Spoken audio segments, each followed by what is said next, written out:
with her. I'm very impressed. She I is am right. impressed. She's actually right. I was having pain in my stomach. I don't think anyone else noticed, but she did.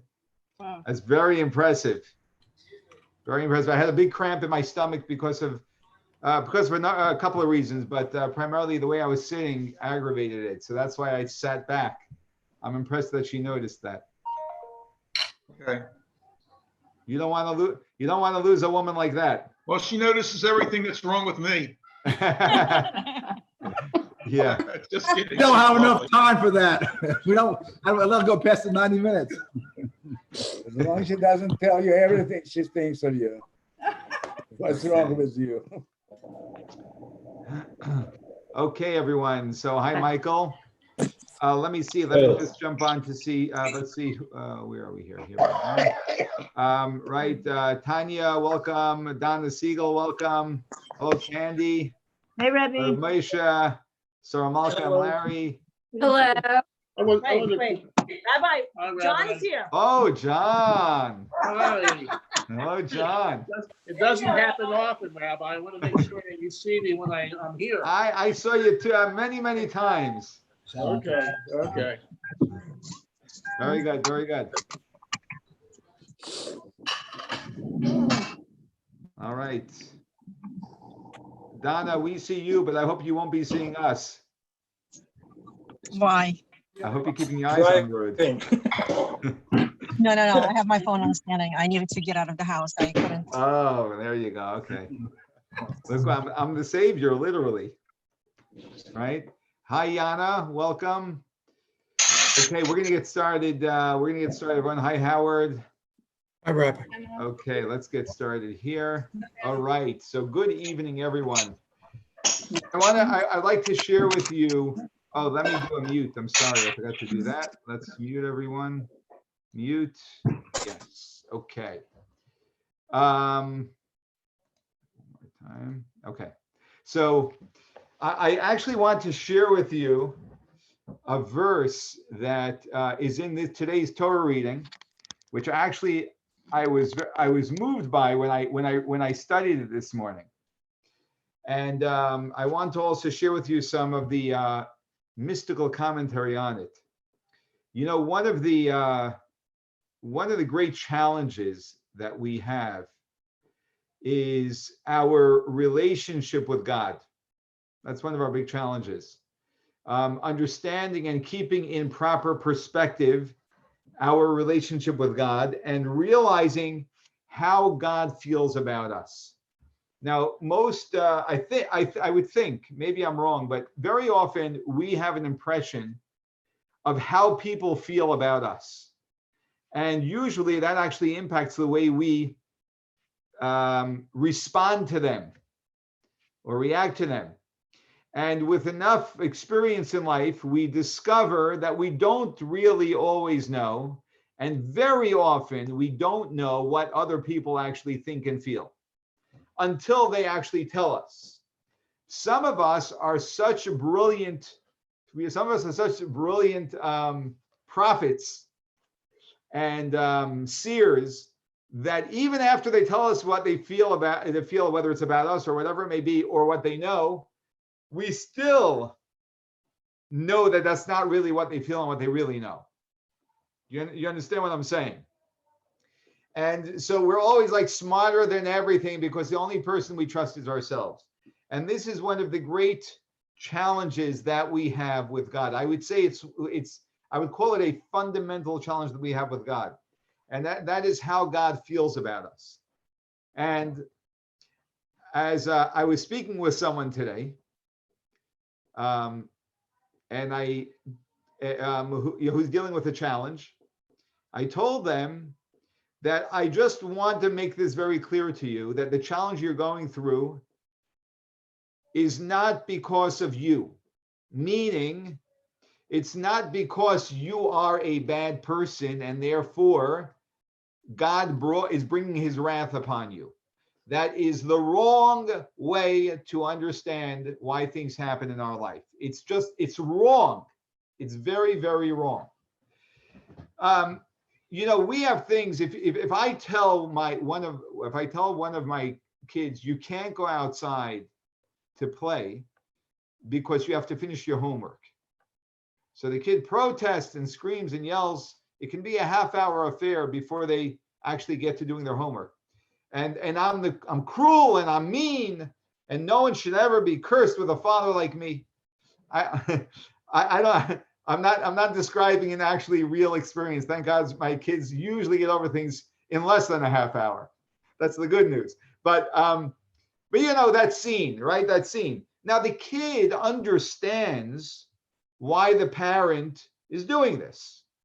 They understand it, but they protest it because that's not what they want.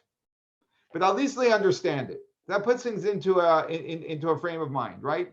It likewise, someone walks into an operating room and they see someone's chest cut open, and they're performing, you know, and the doctors are standing around with blades, right?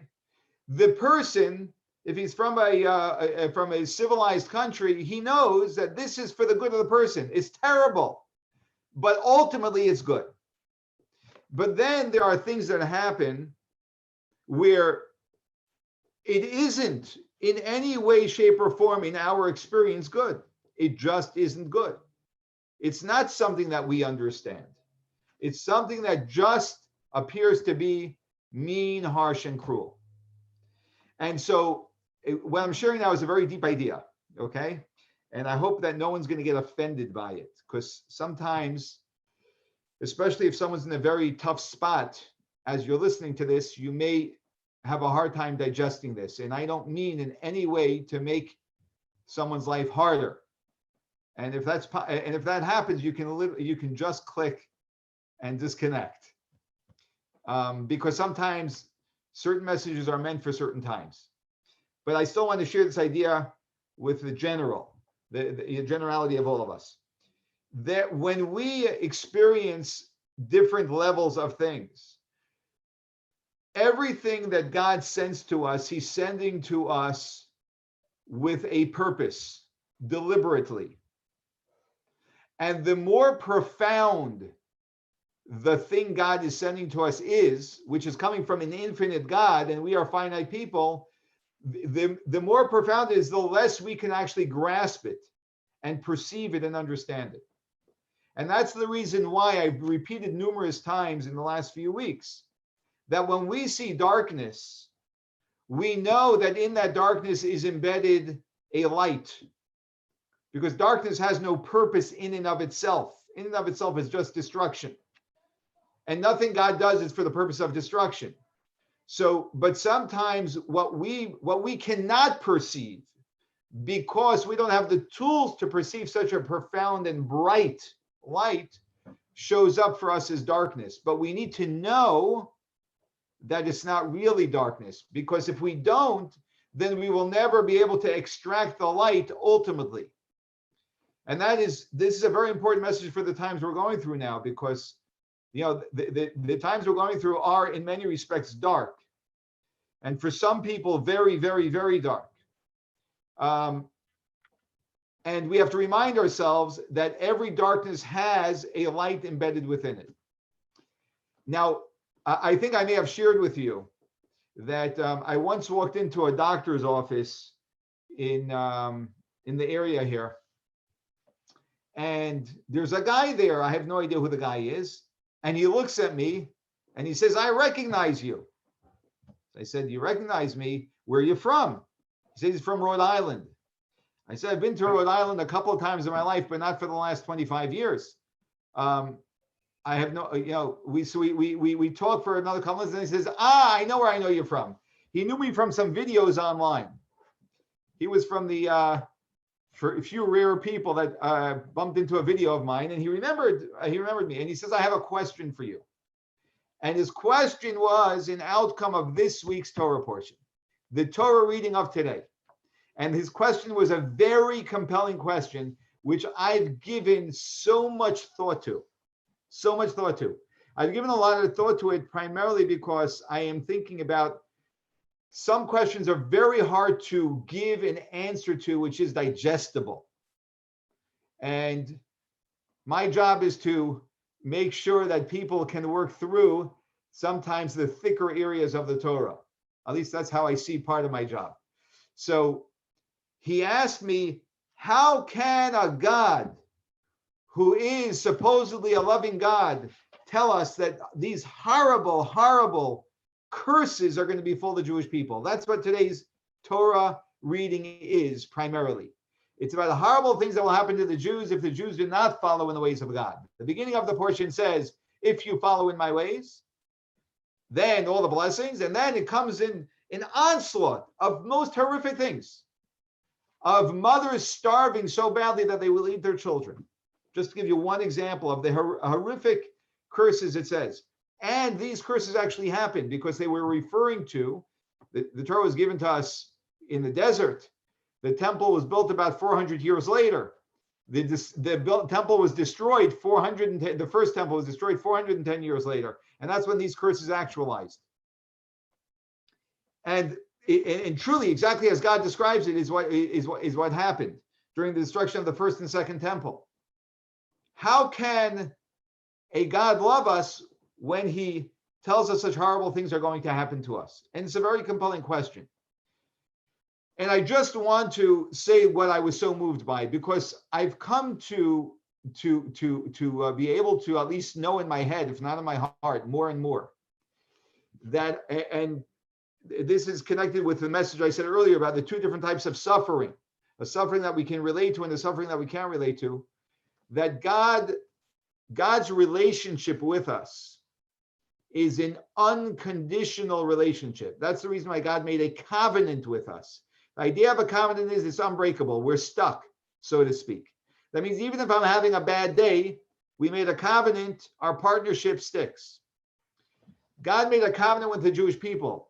And the truth is that God chose the Jewish people not because of any virtue that we had, because our virtue only came after he chose us.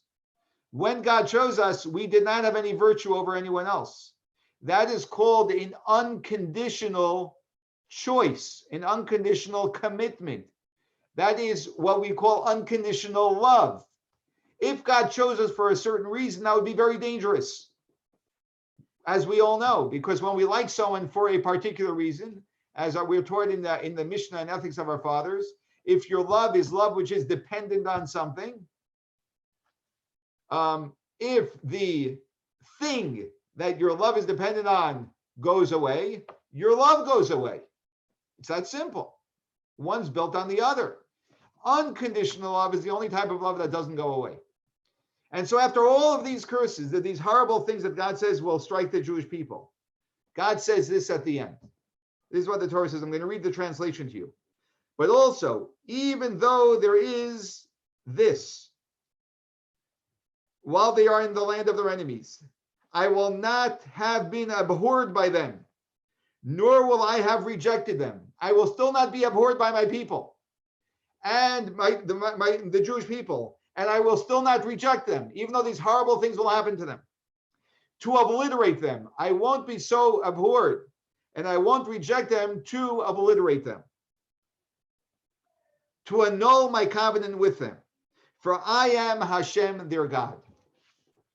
And here comes, on the heels of the great day of Lag BaOmer, the Yartzeit of Rabbi Shimon Bar Yochai, we have a teaching on this verse in the Zohar by Rabbi Shimon Bar Yochai's son, Rabbi Elazar. And he says something that's very moving. He says, he shares an analogy. He says, imagine a man who's deeply in love with a woman, but the woman lives in a market of tanners who work hides. And tanneries have a horrible, horrible stench. Even according to Jewish law, if someone wants to open up a tannery, you're only allowed to open it up on one side of town where the wind blows out of town, not into town, because otherwise it will blow horribly into the town. And were she not in that tannery, in that tanner market, if she had not lived there, he would never go there. He was a dignified man. He would never go into a market of tanners because it stinks and you come out stinking, a horrible stench. But since she is there, it seems to him like the market of tanners is a market of spice merchants, where all the best odors in the world are there. In some way, I think we should all be able to relate to this. At some point in our life, we were in some state of love with someone, and the thorns looked like roses to us. And that's exactly what he's telling us. And here's what the Zohar then says. When we read in the Hebrew what we just read, we read that God will not abhor the Jewish people, nor will he reject them, lechalosam, to obliterate them, to destroy them. The word lechalosam means to destroy them, except that it's a misspelled word. When the Torah writes it, the Torah misspells it. It's not misspelled by mistake. It's not because they didn't use spell check. It's because God misspelled the word. How is it misspelled? Lechalosam is usually spelled chaf lamid vav saf, or tough. But over here it's chaf lamid tough. Why? So the Zohar tells us because when you take out the vav, kliya, which can mean destruction, now is read as kala, which means a bride. And God says that I do not abhor them when they are in their enemies' land, and I do not reject them, lechalosam, because they are my bride. Because they are my bride. And my love for them is so great that even when they find themselves in foreign environments, and even when they begin to smell like the tannery, meaning expressing a smell which is something that normally God rejects because it is abhorrent to God, God says, I still love them. And this is something that we have to work on imbuing within ourselves. That even though we do have experiences that are difficult experiences and that challenge us, and we ask ourselves, where is God now? And that's a very good question, which we need to say to God, because God wants to know that we want to know where he is. But somewhere deep in our soul knows. And we can remind ourselves as well that in fact God is with us. And that is where we get our strength to be able to go through the different challenges that every single one of us has. And the reason why we are able to is for a simple reason. Because we are God's bride, and God never leaves us. And God's love for us is eternal. And the fact that I am not feeling that love right now doesn't mean that God doesn't love me. It means that I'm having trouble because of my state of being and my perspective, which is limited, to be able to appreciate how God is interacting with me now.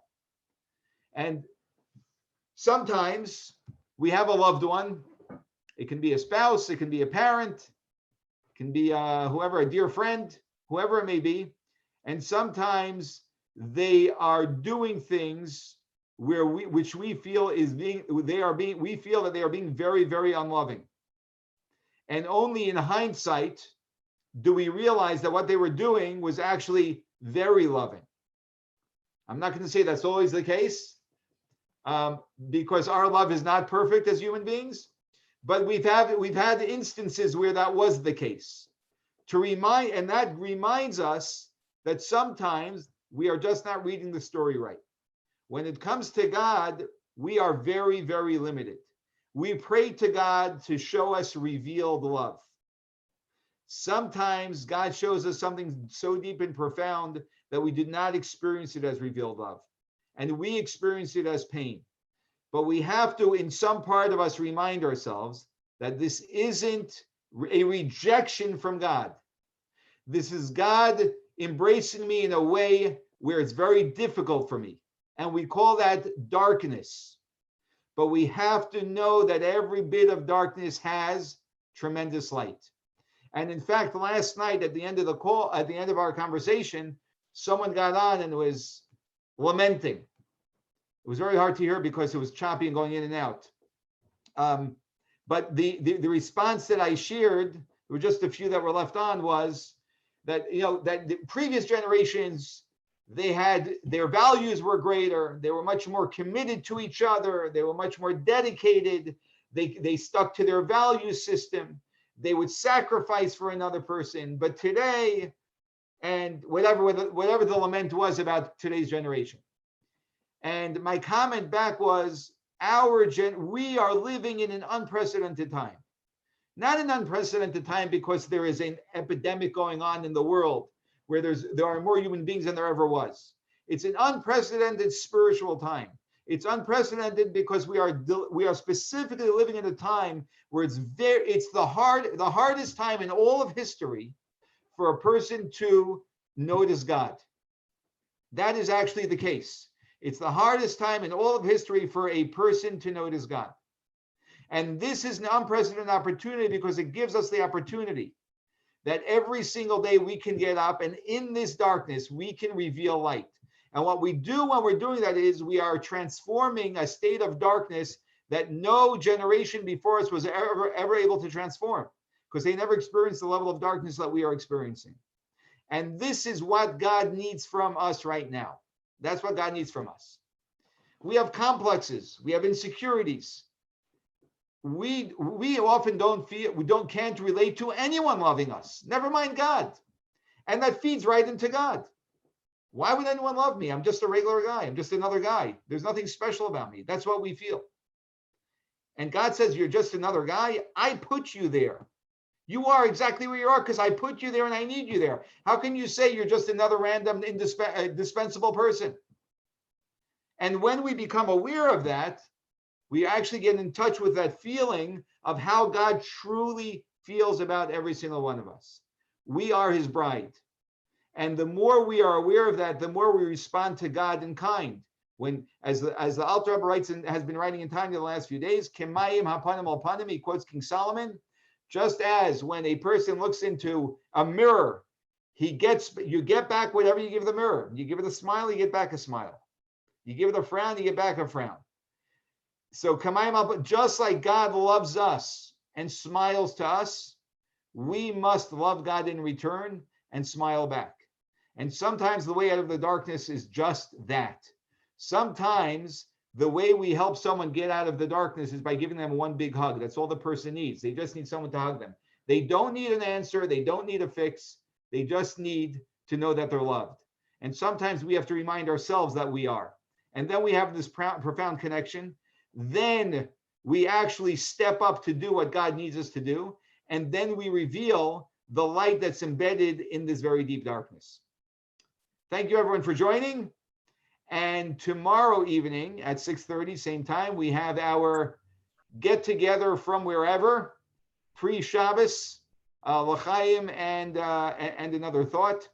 If anyone has any questions, objections, or rebuttals, I just unmuted you all. Now's the time to share.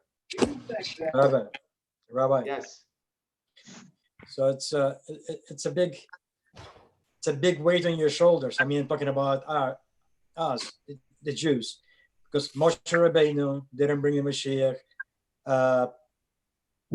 Rashi didn't bring Mashiach.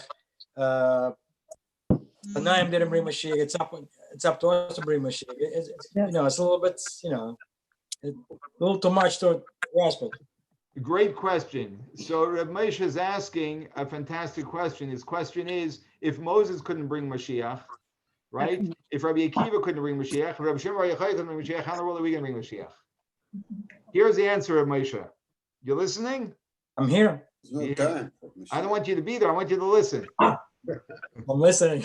Go ahead. Okay. Listen and then think about what I'm saying. Okay, I'm saying this for a reason, but just listen and then think about what I'm saying. Let it germinate. We are midgets on the shoulders of giants. Yeah.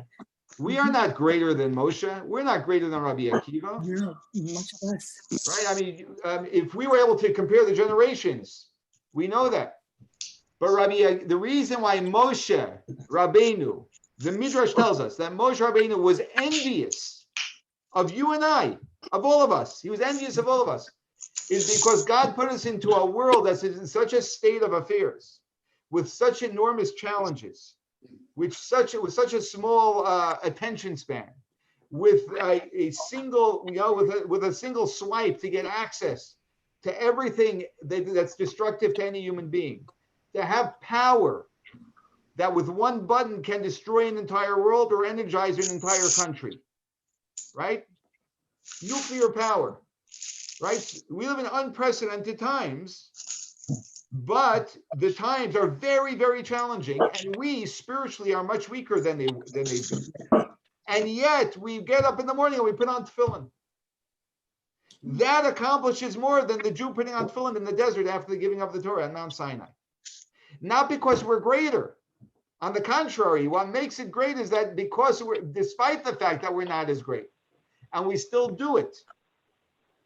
And we have to understand that there's a spiritual journey that we're going through. There's a history. We're not just living in an isolated time. We're part of a long history. And the history is the world going through a revelation of the divine presence in a material world. And in order for that to be actualized, we have to get deeper and deeper into the material world and bring godliness into that materialism. Moshe and his generation, they were in the desert. They were involved in the material world minimally. They didn't even plow a field to get food.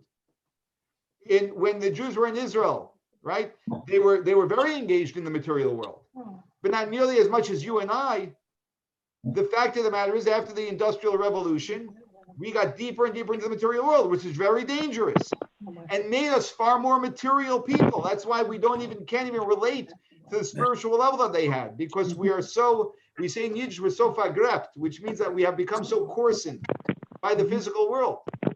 But at the same time, and this is the key, and this is the whole point, at the same time, some people say this is terrible, and what did God do to us?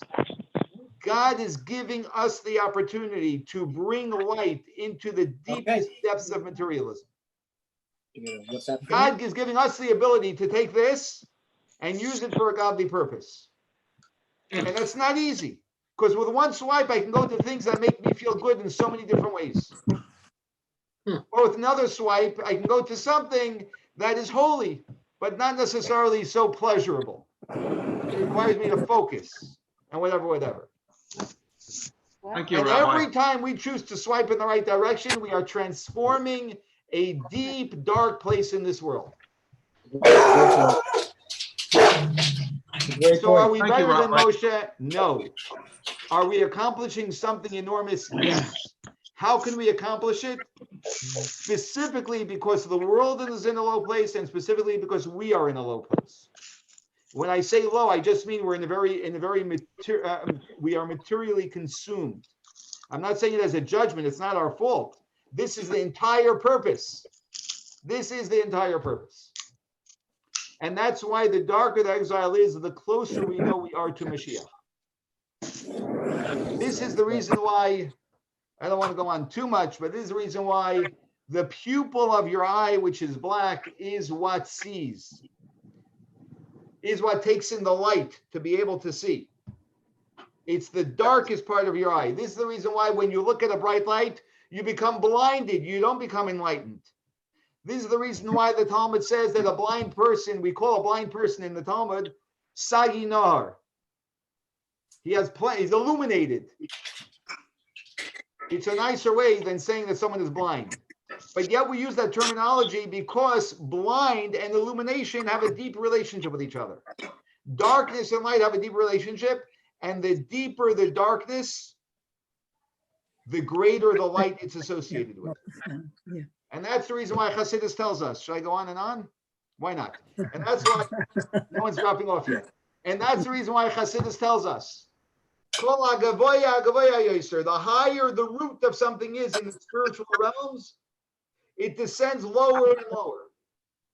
And that's the reason why the Alter Rebbe teaches us that klipa, pure klipa, this divine spark in pure klipa, which ordinarily we're told is forbidden, you can't touch, because the klipa, the shell, the darkness that hides that spark of God is so strong that we can't crack it. That divine spark is much higher than the spark in klipas noiga. That's than the spark in the klipa, which we can access and elevate. And that's why someone who does teshuva, which I which I know all of us, and I include myself, all of us have done and will continue to do. What is teshuvah? I did something God said I shouldn't do, which is what we call klipa. That said, I engaged in something that has a divine spark in it that's so locked up in darkness that God said you're not engaged in it. Why not? Because you can't redeem it. And I engaged with it. And through that divine spark, that klipa became stronger by me engaging with it. I created more darkness in the world. And then one day I woke up and said, what did I do? What did I do? And I feel such regret for what I did. I promised myself I will never, ever do something like that again. Which means that the very engagement with that darkness is what inspired and propelled me to run from it. And when I do that, which is what we call teshuvah, and I run away from the negativity and I run towards God, when I do that, what is giving me the fuel? The negativity itself. That is the only way that's divine spark, which is irredeemable, becomes redeemed. So it's only the Baal Teshuvah that reveals a level of divinity that is so high that the tzaddik can't go near it. The Baal Teshuvah never, unfortunately, went near it. But now he has an opportunity, right? Retroactively, you can't do this deliberately. But if someone went, he has a desire, and he went and he did something he shouldn't do, like we've all done. After the fact, he now has an opportunity that tzaddik never has. And that's why the Talmud says a Baal Tshuva is greater than a tzaddik. It's not to applaud Baal Tshuva. That's not the intention. The intention is one intention, to say the truth.